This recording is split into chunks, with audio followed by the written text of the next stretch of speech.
I had the pleasure of watching Teenage Sex and Death at Camp Miasma thanks to Jerome from Pixel City Media, and I'm gonna be honest, this movie's not for everybody. If you're familiar with Jane Schoenbrun's work, you know what you're getting yourself into. Chris is a queer filmmaker who has the opportunity to revive the 1980s slasher film Camp Miasma. She criticizes the films for being transphobic and wants to introduce more queer themes to her movie.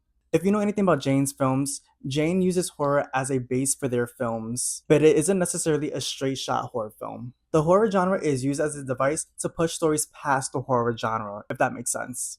Jane uses the slasher genre as a base to talk about sexual identities, awakenings, and even desires. The film is also a satire on Hollywood. Jane talks about how they make endless sequels and remakes and try to include queer representation for modern audiences, more like a checkbox and not as actual representation, more so to please today's society. This film is definitely a film I want to watch more than once. This is the type of film where you can dissect and really decipher other themes and stories in this movie. Have you watched this film? And if you did, what are your thoughts on it?